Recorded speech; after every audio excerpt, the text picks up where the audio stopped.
નમસ્કાર, હું છું રાધેશ બુદ્ધભટ્ટી અને આપ જોઈ રહ્યા છો the press of India news.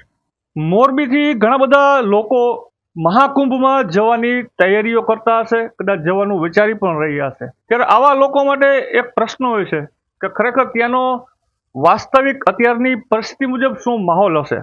ત્યારે આ તમામ પ્રશ્નોના જવાબ સાથે આ ઇન્ટરવ્યૂ અમે કરવા જઈ રહ્યા છીએ તમામ મોરબીની જનતા માટે, ને ખાસ કરીને જે કુંભમાં જવા ઈચ્છતા હોય તેવા તમામ શ્રદ્ધાળુઓ માટે ખાસ આ માહિતી મળી રહે તેવો અમારો આ ઇન્ટરવ્યુનો ખાસ હેતુ છે. ત્યારે આ ઇન્ટરવ્યુમાં પરિચય આપી દઉં. એકતા એજ લક્ષ્યો સંગઠનના ગુજરાત રાજ્યના સંસ્થાપક ભગીરથસિંહ રાઠોડ આપણી સાથે છે. ત્યારે આપણે એમની સાથે જ વાતચીત કરીએ કે જેઓ કુંભમાં અત્યારે હાલ જઈને આવ્યા છે તો તેમના કેવા અનુભવો રહ્યા છે.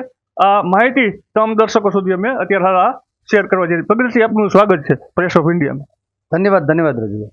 ભગતસિંહ, આ દર્શકોને વિગત આપો કે હાલ તમે મહાકુંભમાં જઈને આવ્યા છો. ઘણી બધી એવી અફવાઓ પણ હતી કે અહીંયા જવાથી ઘણી બધી સમસ્યાઓ છે, તકલીફ છે, ટ્રાફિક જામનો પ્રશ્ન, રહેવાની કોઈ સગવડ નહીં મળે, આવા ઘણા બધા પ્રશ્નો લોકોના મનમાં અત્યારે ચાલી રહ્યા છે. આ પ્રશ્નોનો શું જવાબ છે? રાધેભાઈ, હું એક લીટીમાં જવાબ આપું તો તમે શ્રદ્ધાળુ બનીને જશો તો તમને કોઈ પણ પ્રકારની અગવડતા નહીં પડે, પરંતુ તમે પર્યટક બનીને જશો તો તમને ચોક્કસથી અગવડતા લાગશે. કેમ કે આ 144 વર્ષ પછીના મહાયોગ આવ્યો છે, મહાકુંભનો. આમ તો મહાકુંભ દર 12 વર્ષે લાગે છે, પરંતુ આ વિશેષ યોગની અંદર જ્યારે આ 144 વર્ષના વિશેષ યોગ પછી જ્યારે આ લાગ્યો છે મહાકુંભ, ત્યારે અત્યારે આખા દેશભરથી દરેક લોકો ઈચ્છે છે કે હવે અમે ક્યારે પછી આ લાહો લેશું, તો એના માટે અમે ત્યાં જઈએ. અને જે પ્રકારે યુપી સરકારે આ ડિજિટલ મહાકુંભને જે વિશ્વની સમક્ષ રાખ્યો છે, એટલે લોકોનું ધ્યાન ત્યાં આકર્ષાયું છે. સનાતની વાતાવરણ છે અને મહાકુંભ વિશે તો દરેક લોકો જાણે જ છે કે કેટલું પવિત્રતા છે. તો લોકો અત્યારે ચોક્કસથી આખું દેશનું ધ્યાન ત્યાં કેન્દ્રિત છે ને ત્યાં જવા માટે લોકો ઉમટી રહ્યા છે. હવે કેવું છે કે આમાં આપણે ત્યાં એક આવું વિચારીને ચાલીએ કે એક સીમિત જગ્યા છે. હવે સીમિત જગ્યામાં એક સીમિત લોકો આવી શકે. હવે એક સીમિત લોકો આવ્યા પછી પણ લોકોની આવક ચાલુ હોય ને જાવક ન થઈ શકે તો સ્વાભાવિક વાત છે કે પછી ત્યાંનો કાર્યક્રમ છે તે થોડો ડગમગાય. આપણા ઘરે પણ આપણે લગ્ન પ્રસંગ હોય કે કંઈ પણ હોય તો આપણે 200 જણાની 300 જણાની રસોઈ રાખી હોય. પછી લગ્નના જે આયોજકોએ વિચાર્યું હોય, ઘરના જે તે વ્યક્તિ હોય કે ભાઈ આપણે વિચારી શકીએ થોડુંક 50-100 વધારે રાખીએ તો કદાચ નાનું મોટું એવું કાર્યક્રમ ફેરફાર થાય તો આપણું ઘરનું ખરાબ ન દેખાય. તો આવી જ રીતે યુપી ગવર્મેન્ટે પણ વિચાર્યું હતું કે ભાઈ અમે 10 કરોડ પબ્લિક આવશે તો અમે 15 કરોડ આવશે એવું ચાલીને ચાલે. પરંતુ જ્યારે 15 કરોડથી પણ વધારે પબ્લિક આવી જાય ત્યારે તો આ એવું જ થયું છે કે લોકો ત્યાં અંદર જાય છે પછી બહાર નથી આવતા. તે વિચારે છે કે આટલા સરસ દિવ્ય વાતાવરણમાં આવ્યા છીએ તો અમે 2-3 દિવસ રોકાશું. તો જ્યારે 2-3 દિવસ રોકાય છે ને બીજું પબ્લિકની સતત આવક ચાલુ જ હોય છે. તમે આપણી સ્ક્રીનમાં તમે જોઈ જ રહ્યા છો જે દ્રશ્યો છે એ અમે જ્યારે પસાર થઈ રહ્યા હતા એ લગભગ અમે 50 કિલોમીટર કુંભમાં કાપ્યા છે ત્યાર પછીના અમે શૂટ કર્યું છે. તો 50 કિલોમીટર કાપી નાખ્યા છે. ચિત્રકૂટ બાજુ અમે જઈ રહ્યા છીએ ત્યાર પછી પણ આટલું જ ટ્રાફિક છે, પબ્લિક ચાલીને જઈ રહ્યું છે. સતત ને સતત જે ટ્રાફિક જે છે એ કારણ કે નોન વ્હીકલ ઝોન જાહેર કરી દીધું છે, કારણ કે પબ્લિક કુંભની અંદર સમાય એવું નથી. તો સ્વાભાવિક વાત છે કે વાહન વ્હીકલ આવશે તો પછી એની જાવક થાય, પછી અંદર આવશે તો પછી જાવક થઈ શકે એવું છે નહીં. તો એના માટે આ સુવિધા માટે જ આ રીતે એક નાનું એવું ક્વોરન્ટાઇન ઝોન જેવું ઊભું કરવામાં આવ્યું છે.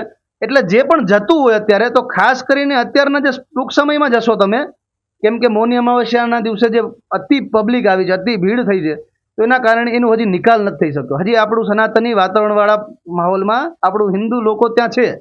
એટલે અત્યારે તમે જશો ને, જે હમણાં ઋષિ પંચમીનું જે સ્નાન છે, વસંત પંચમીનું સ્નાન છે, માફ કરજો, તો વસંત પંચમીના જે સ્નાનમાં અને એ રીતે તો તમને અગવડતા થોડી થઈ શકે છે, ખાસ કરીને જો તમે કાર લઈને જઈ રહ્યા હોય તો.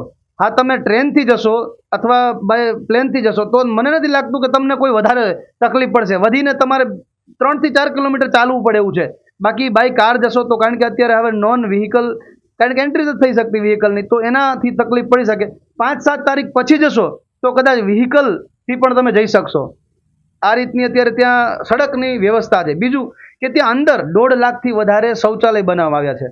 એટલે જો કોઈ એવું વિચારશે કે આપણે શૌચાલય કે એવી પ્રાથમિક જરૂરિયાતો છે તેના માટે શું છે, તો તેના માટે પ્રાથમિક જરૂરિયાતો છે ને બહુ સારી વ્યવસ્થા છે. પ્લસમાં ત્યાં જ ઘણા બધા ટેન્ટની વ્યવસ્થાઓ છે, આજુબાજુ નાની મોટી હોટલો છે, અને એનાથી પણ વધારે કે ત્યાં નાની નાની જગ્યાઓ સ્ટોલ જમવાના આ તે બહુ બધું છે. એટલે મને નથી લાગતું કોઈ પણ પ્રકારની પ્રાથમિક જરૂરિયાતો તમને ના મળે. એ ચોક્કસ મળશે. પબ્લિક વધારે હોય કે ઓછું હોય, ઓછું હશે ત્યારે આ બધી સુવિધા તમને વધારે મળશે, પરંતુ ચોક્કસ મળશે.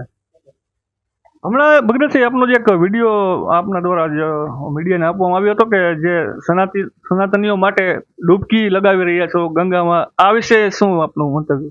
આ મેં એટલા માટે વિશેષ મને વિચાર આવ્યો કે જ્યારે હું ત્યાં જઈ રહ્યો છું તો મને સૌથી પહેલા વિચાર આવ્યો કે જે આપણા સનાતનીઓ છે, જે અત્યાર સુધી રાત દિવસ, જેમને રામ મંદિર, તમે જોયું 500 વર્ષ પછી રામ મંદિર બન્યું, આવા અનેક સંઘર્ષો થયા કે જેમાં આપણા અનેક સનાતનીઓએ પોતાના પ્રાણની આહુતિ આપી, અથવા આવા જે આપણા સનાતની વીર યોદ્ધાઓ છે, તો મેં પહેલી ડૂબકી એમના માટે લગાવી કે ભાઈ તમારા બધાના સંઘર્ષોના કારણે આજે અમે હિન્દુ, અમે સનાતની આ ગર્વ વાળી પળ જોઈ શકીએ છીએ.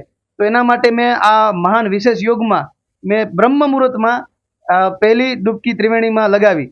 બીજી ડૂબકી મેં એ વિચારીને લગાવી કે જે આપણા ભારતીય સૈનિકો છે એમને ઘણી બધી ઈચ્છા હશે કે અમે આ મહાકુંભના 144 વર્ષ પછીના એ મહાયોગમાં અમે પણ જઈએ, પરંતુ એ ત્યાં ફરજ નિભાવે છે, એ લોકો બિચારા આવી નથી શકતા. તો એમના માટે, અને ખાસ કરીને જે વીરગતિને પામ્યા છે, આપણા જ જે ઘણા બધા દેશના સપૂતો છે જેને આપણા દેશના રક્ષણ કાજે પોતાના પ્રાણ આપ્યા છે, તો એ બધા માટે મેં બીજી ડૂબકી લગાવી. આવી રીતે મેં દરેક મારી જે ડૂબકી છે, 7 ડૂબકી, સાથે 7 ડૂબકીના આ વિશેષ મહત્વ હતા. અને એક ડૂબકી મેં જેટલા પણ, જેમ કે આપણા દર્શકો પણ જોઈ રહ્યા છે, તો એ જે નથી જઈ શકવાના કોઈ ને કોઈ કારણથી, તો એમના નામની પણ એક ડૂબકી હું લગાવીને આવ્યો છું એઝ સનાતની લીડર તરીકે, કે ભાઈ હું ઈચ્છું છું કે આ અત્યારે વિશેષ મહાયોગ છે, તો આની અંદર કોઈ બાકી ન રહી જવું પડે. અને ખાસ કરીને વિશ્વના કલ્યાણ માટે સનાતની ભાવના તો તમને ખ્યાલ છે કે જેનામાં હંમેશા કહેવામાં આવે છે કે વિશ્વ કા કલ્યાણ હો, તો એક વિશ્વ કલ્યાણ માટે પણ એક ડૂબકી લગાવી છે. આવી રીતે મેં 7 ડૂબકી અલગ અલગ આપણા સનાતની ભાવથી મેં લગાવી છે. ખાસ કરીને અત્યારે જોઈએ ને રાધેભાઈ, કે અત્યારે જે પબ્લિક છે, તમે જો 60 કિલોમીટરનું જે ટ્રાફિક લાગ્યું છે, તો 60 કિલોમીટરથી અમુક પબ્લિક ચાલીને જાય છે. આ સનાતની જનમેદની જુઓ, એવું નથી કે અહીંથી પાછા વળી જાય, અથવા આજુબાજુમાં બીજા પણ પર્યટક સ્થળ છે, અથવા આપણા ધાર્મિક સ્થળો છે, અયોધ્યા છે, કાશી છે, પણ એમને મહાકુંભની આ વિશેષતાનો લાભ લેવો છે. તો જે શ્રદ્ધાથી જાય છે, તો એની શ્રદ્ધાથી મદદ કરવા માટે ત્યાંના યુપીના સ્થાનિક લોકો પણ એટલા આગળ આવ્યા છે. જેમ આપણે તમે જુઓ છો કે માતાના મઢ કે કોઈ અન્ય જગ્યાએ જે પદયાત્રી જતા હોય છે અને કેમ્પનું આયોજન કર્યું હોય છે, કે નાનું મોટું સેવાનું આયોજન, એવી જ રીતે ત્યાં પણ પાણીની વ્યવસ્થા, નાના મોટા જમવાની સગવડતા, આવું ત્યાંના સ્થાનિક લોકોએ કર્યું છે. તો તમે ઓલ ઓવર જુઓ ને તો એક સનાતનની વાતાવરણ તમે પ્રયાગમાં હજી તમે એન્ટર થાવ ને પહેલાંથી તમને દેખાય, કારણ કે એકદમ ભાવ છે, અતિશય ભાવ વિભોર સમય છે અત્યારે. અને આ સમયમાં કોઈ પણ અફવાથી કે કોઈ પણ જે ખોટી વાતો, ઘણા લોકો ત્યાં જઈને મેં જોયું કે જે કહે છે કે ભાઈ આવું અસુવિધા છે, અહીંયા આવું છે, અહીંયા આવું છે. તો આપણે ત્યાં મેં કીધું એમ કે પર્યટક બનીને નથી જતા, આ કોઈ પ્રવાસન સ્થળ નથી, આ ધાર્મિક સ્થળ છે. અને ત્યાં કહેવાય છે કે દેવો ખુદ જ્યાં સ્નાન કરતા હોય, અને આટલા અત્યારે જગતગુરુ શંકરાચાર્ય હોય, ત્યાં અત્યારે મોટા મોટા અખાડાના સાધુ સંતો હોય, આટલો દિવ્ય વાતાવરણ હોય, અને તમે જુઓ કે વિશ્વના દરેક લોકો, અમે હતા ત્યાં તો બધા બહારથી ફોરેનરો આવતા હતા. હવે એ લોકોને તો આપણી ભાષા પણ નથી ખબર, કોઈ જાતની વિશેષ માહિતી પણ નથી હોતી, છતાં પણ એ લોકો તમે જુઓ કે કડકડતી ઠંડીમાં પણ વિચારે છે કે ના, અમે પણ ડૂબકી લગાવીશું.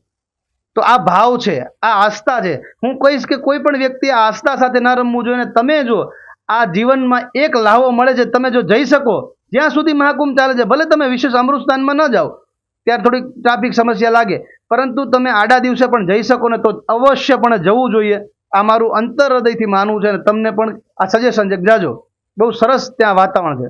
બહુ સારી બાબત કહેવાય કે સનાતની માટે, ખાસ કરીને જે હિન્દુ સનાતન ધર્મ માટે અત્યારે હાલ જે ભગીરથસિંહ જે મહાકુંભમાં દર્શને તો ગયા હતા, પરંતુ એ તમામ લોકો વતી પણ દર્શન કર્યા, અને એ તમામ લોકો કે જે ત્યાં આવી નથી શક્યા, તેવા તમામ જે લોકો હતા તેમના માટે પણ તેમને એક મંગલ પ્રાર્થના કરી હતી. ઘણા બધા દર્શકોને મનમાં એવા પ્રશ્નો જે થતા હશે કે ત્યાં કેવી તકલીફો છે, શું અગવડતાઓ છે, પણ હકીકતમાં જેમ ભગીરથસિંહે કીધું વચમાં એમ કે પર્યટક બનીને નહીં, પરંતુ જો એક શ્રદ્ધાળુ બનીને જશો તો તમને ખૂબ જ આનંદ પણ થશે, અને કોઈ પણ પ્રકારની તકલીફ અને સમસ્યા તમને જોવા નહીં મળે. વધુ સમાચારો માટે જોડાયેલા રહો અમારી સાથે, અને ખાસ જોતા રહો the press of India news.